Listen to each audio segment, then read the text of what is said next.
Alright, welcome back everybody. So, this brew is going to be a little different than most of the other ones. First of all, I'm in a new place. So, this is the first brew that I'll be doing in the new apartment with new equipment. See my other video on that. And number two, I am guilty of BUI, brewing under the influence, and that's mainly because I just finished watching Army football completely obliterate Navy football, and that was fantastic for the third year in a row. We're going to be making a Munich Helles tonight, and so basically that's a light, pale lager, basically, from the Munich, southern Germany, Bavaria region. So it's a light pale lager that uses a lot of Pilsner malt, but also a substantial helping of Munich malt. Not so much Munich malt as an Oktoberfest ale, for example, but a lot of Munich malt that does contribute heavily to the flavor profile of the beer. So it's going to taste very malty, very bready, but importantly, it should not be too sweet. It should not be sweet like an Oktoberfest. It should have a relatively balanced characteristic to it. So a colleague of mine up and moved to Alabama all of a sudden just a couple weeks ago, but he graciously donated to me all of the ingredients required to make 5 gallons of this Munich Helles. So Ian, if you're watching this, thank you very much, because of you this beer is possible. So hopefully I don't ruin it. This is the recipe we are using. So I've got 8 3/4 pounds of German Pilsner malt, 2 pounds of Munich Light, so that's like 10 Lavabond, and then I was given like 3.5 ounces of Saaz, but I'm going to dial it back to 2, just because I don't want this beer to be too hoppy, but we're going to do a single addition of Saaz, 2 ounces at 60 minutes.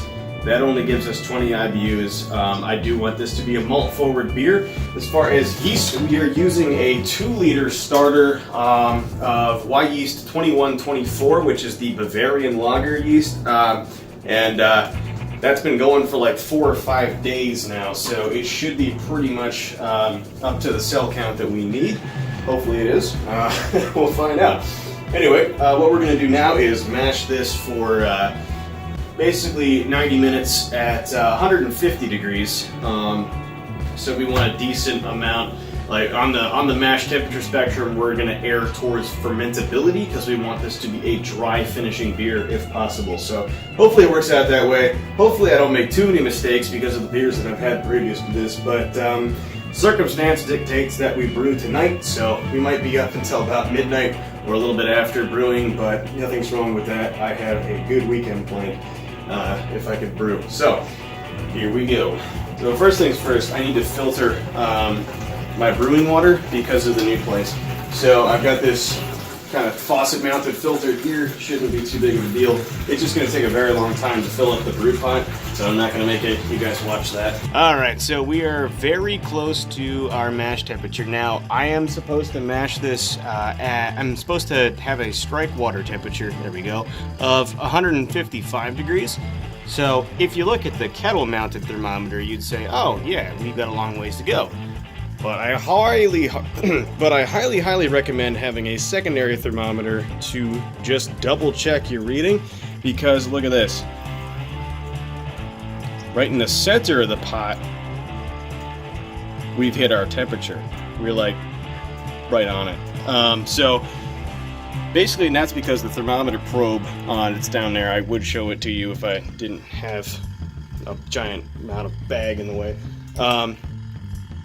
Basically, because of that thermometer probe that's in there, it's only on the side.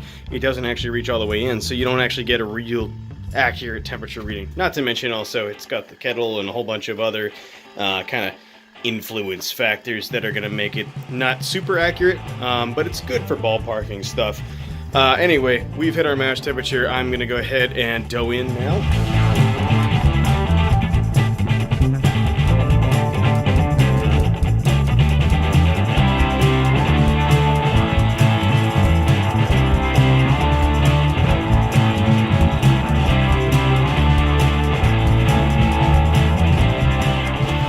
Pretty thin as far as Marina bag mashes go, so oops.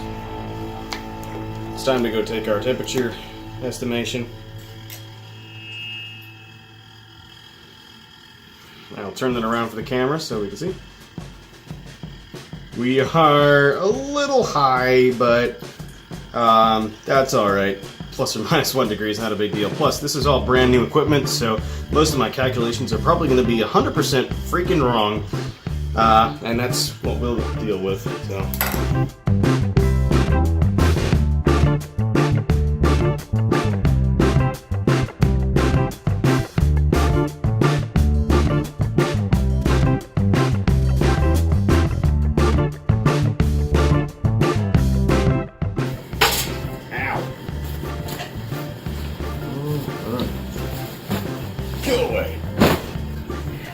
Alright, so mash is complete, and let's see what our temperature retention is like of this new hardware.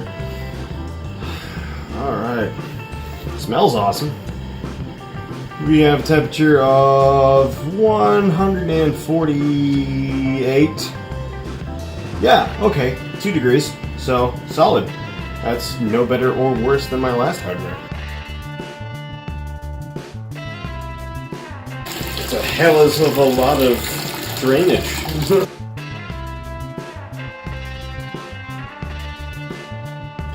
Alright, so yeah, got the heat stick. Oops, it went in. It's good. We're alive. We're good. That was loud, sorry.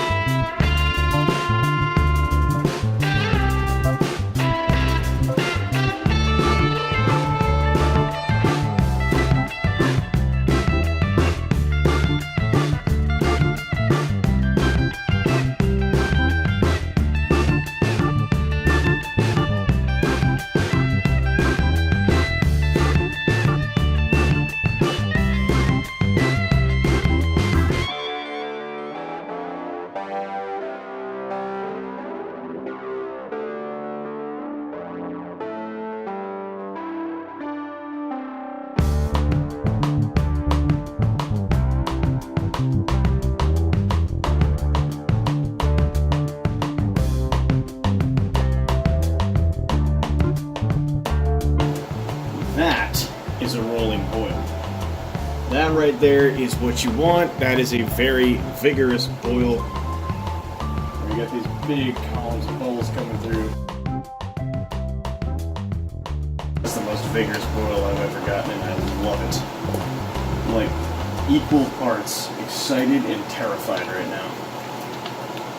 Alright, so it's 60 minutes now from the end of the boil, which means it's time for our bittering hop addition, our only hop addition, and that is 2 ounces of Saaz. So we're going to go ahead and throw that in right now.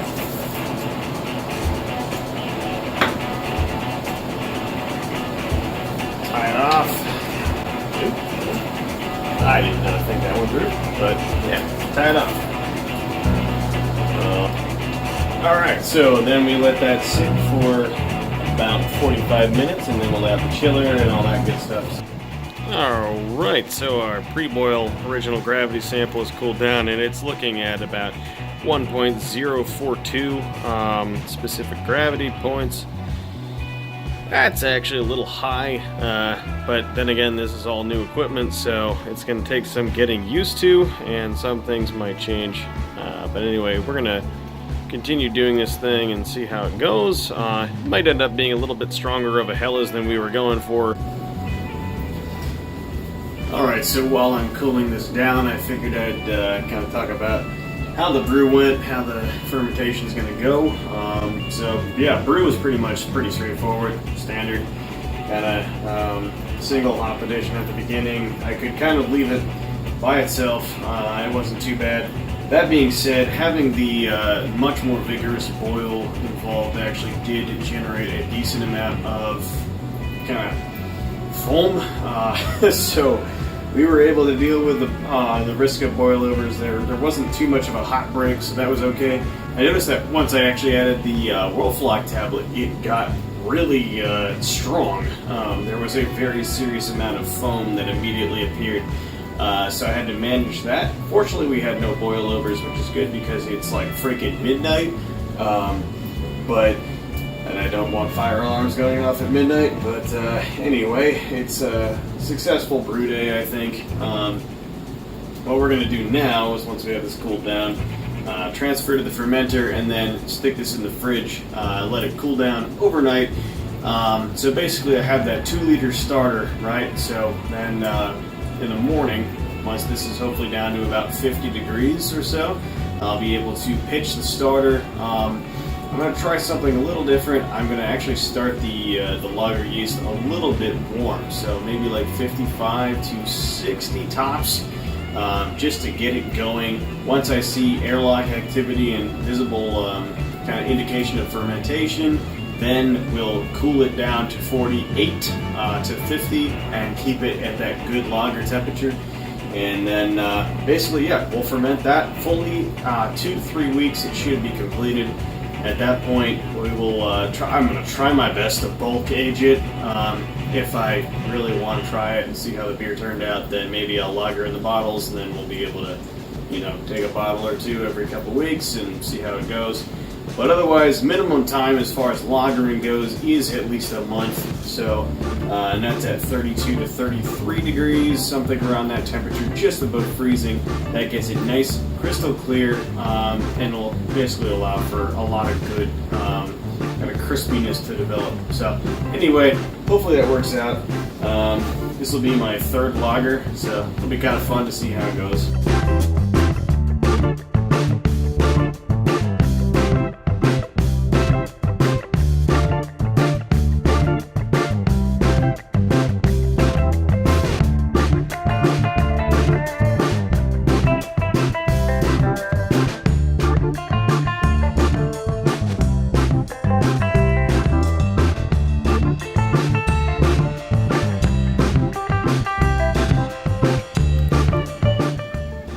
Alright, so the original gravity sample is in, and boy, do we have a story to tell. Yeah, it's 1.065, which is really high for this style, so I'm a little worried. Granted, we have new equipment, and I'm not used to how it brews, so clearly I have a much higher efficiency than I thought I did.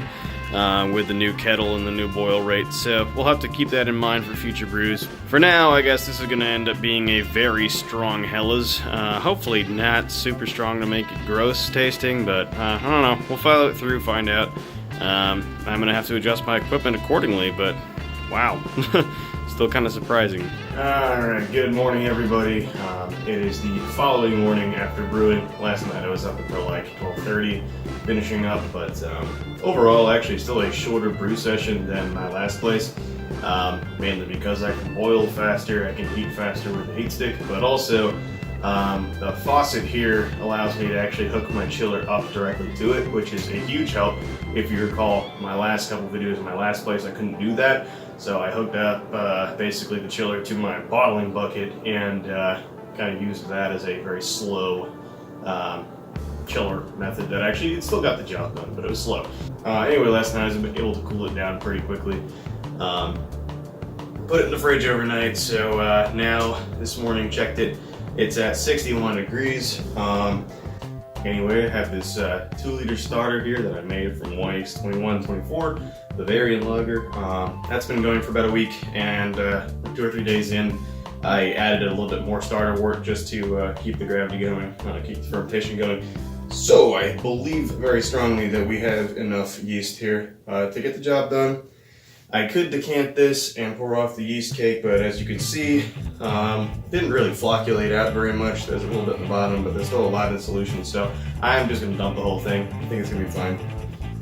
We'll find out. So we're gonna use the sanitized potato masher this time instead of a whisk, because my whisk is actually in the dishwasher right now, full of pancake mix. So this is what we're gonna use. And it might actually work even better, so we'll find out.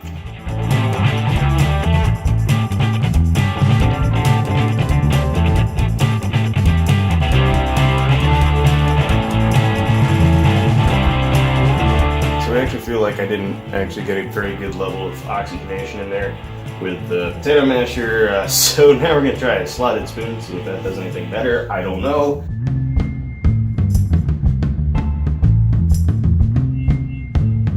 So it actually did a really good job. I might use this from now on.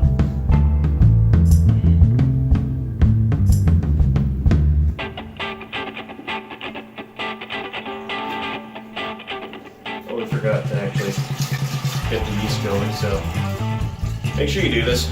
Yeah.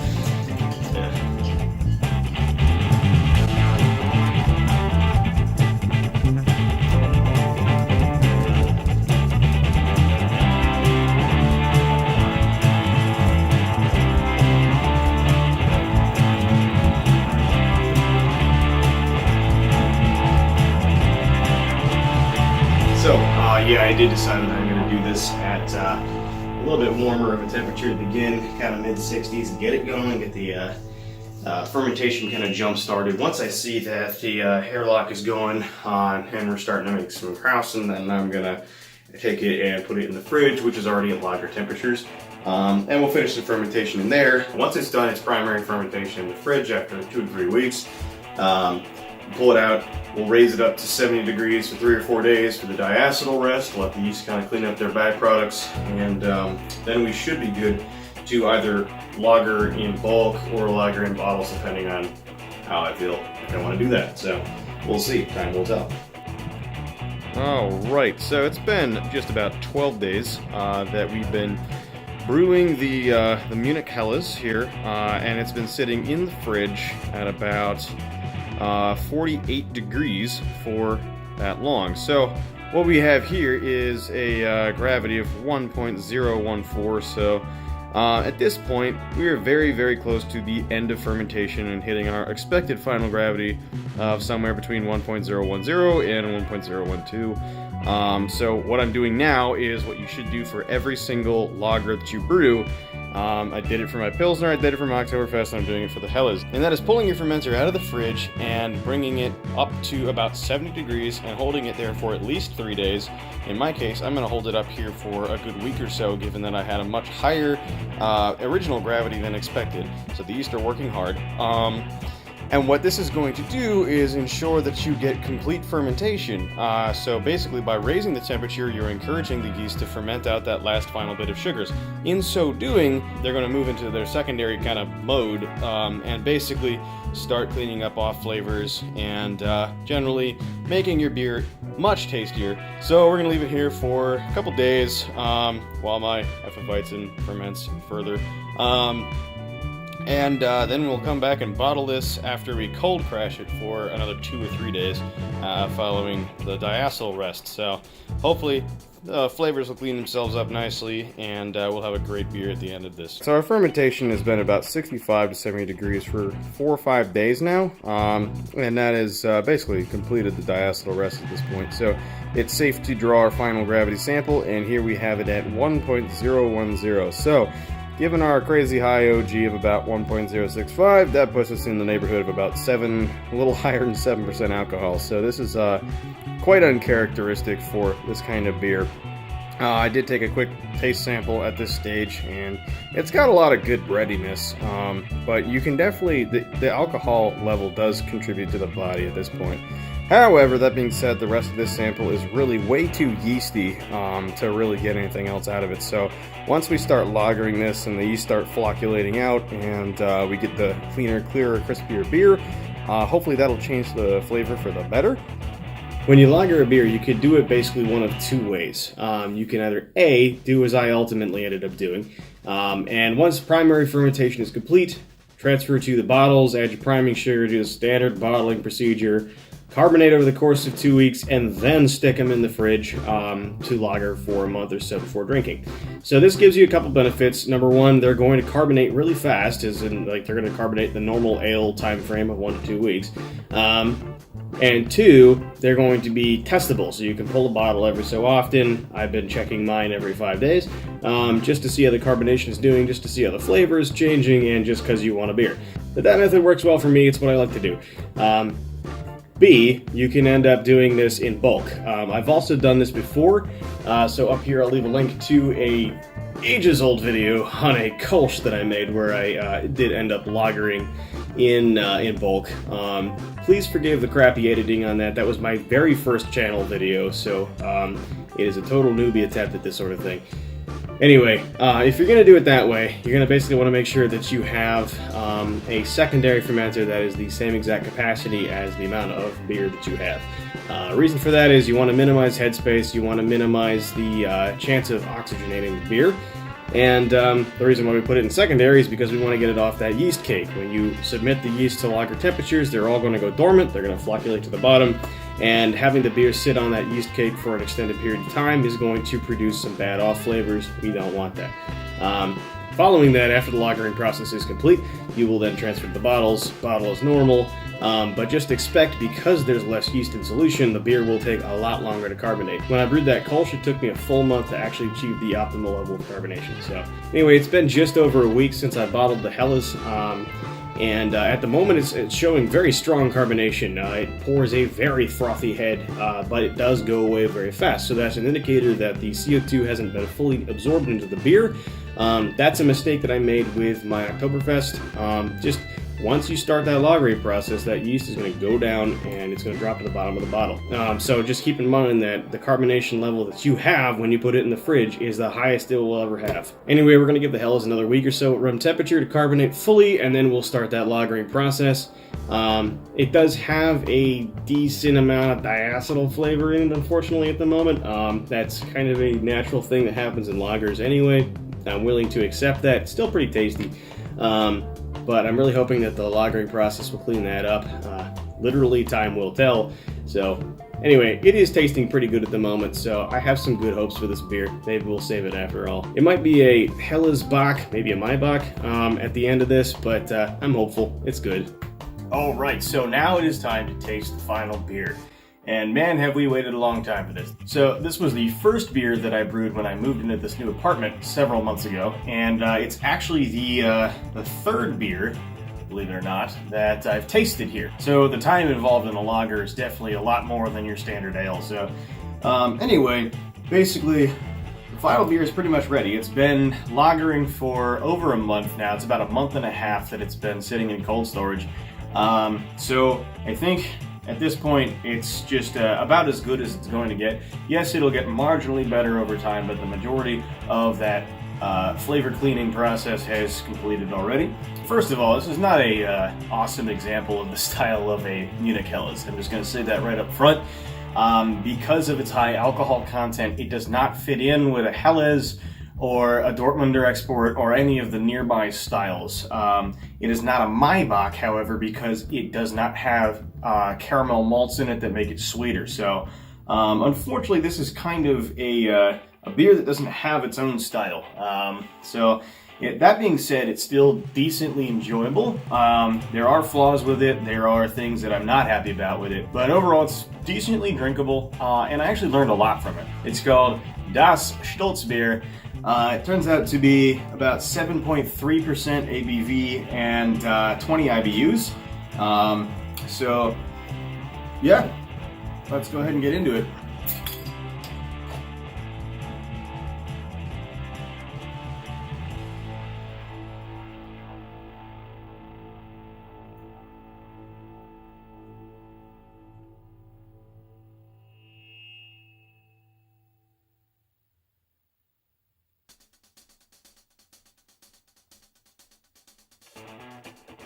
So appearances-wise, it's actually pretty good.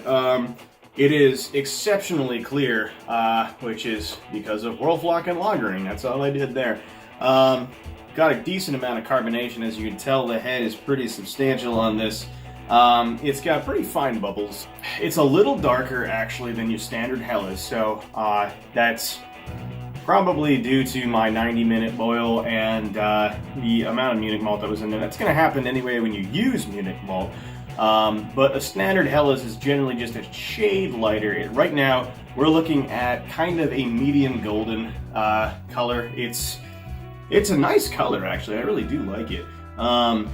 It's definitely a little bit darker than I would expect a Munich Helles to be. Definitely lighter than a Maibock, however. So as you can see, the head's kind of going away pretty quickly already. This is actually one of the better bottles that I've had. I've had a decent amount of variation, unfortunately, between the bottles that I've popped. Some of them have good carbonation like this, some of them are kind of crappy. I'm just going to have to improve the way I mix in the priming sugar solution when I actually bottle, but that's a process thing.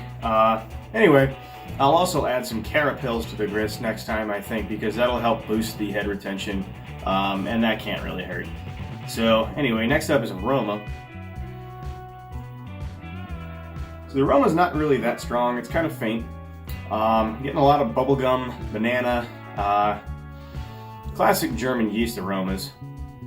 Now I will note that this is the first time I did a lager with liquid yeast, specialty yeast. Normally I just use Saf Lager 3470 because it's a cheap, easy, dry yeast, but the liquid yeast came with the ingredients for this one, and it is different actually. That throws off a little bit more of that bubblegum aroma. So no detectable diacetyl aroma anymore, or DMS. That's mostly gone actually, considering the time in the bottle and the lagering process did actually clean that up, which was a pleasant surprise. I'm not getting the super grainy, classic lagery kind of smell that you typically expect from this sort of thing though, so that's definitely missing that. So next up is body.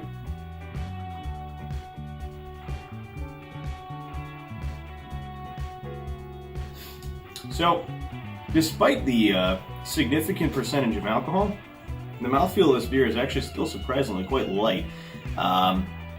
There's a slight slickness on the tongue towards the end that's coming from the alcohol. But you really don't actually it's kind of dangerous, you don't notice that that's there. And the level of carbonation is quite good. So yeah, not too much going on as far as the body, there's nothing super special. I would actually say that the body of this beer is about right where it needs to be, so that's good. Next up is flavor.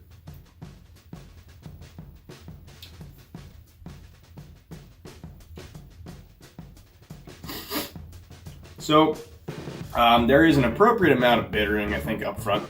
The hops, the bittering hops at least, are very well balanced with the rest of the malt that's in here. As far as flavor goes, though, it's actually reasonably sweet. I said at the beginning of this video that a Helles should not actually be very sweet. I think this is actually kind of ending up on the higher end of the sweetness spectrum, even for a Helles. Now, that might be augmented a little bit by the alcohol. And also by the water profile. I didn't mess with the water in this beer at all, and I think if I had maybe just altered that slightly, I could probably get away with a slightly drier beer, but all in all, I mean, it's pretty well balanced, all things considered.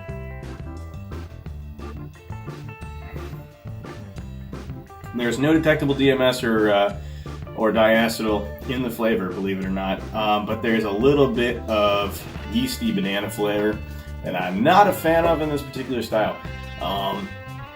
It does subside pretty quickly, so up front it's a little bit banana, and then it kind of transitions into more of that classic bready Munich flavor. It actually ends in a really nice, crispy, crackery kind of malt to it. So overall, it's a pretty good beer, but unfortunately, it's just not a good example of the style of Munich Helles, plain and simple. And I think I got some theory as to why that is. So first of all, the high alcohol percentage is due to me actually brewing this for the first time on brand new equipment with a much higher efficiency than I used to have.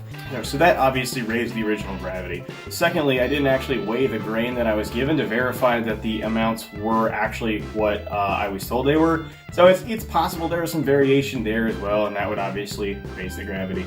But no matter, I mean, it's fine. If I were to brew this again, I would definitely probably actually start this lager a bit colder than I did, probably more around 52. Lager yeast tends to be much more sensitive to temperature than ale yeast, so you gotta just kind of pay more attention to the temperatures and be a little more careful about them. All in all, though, I did learn a lot about it, and like I said, it's only my third lager.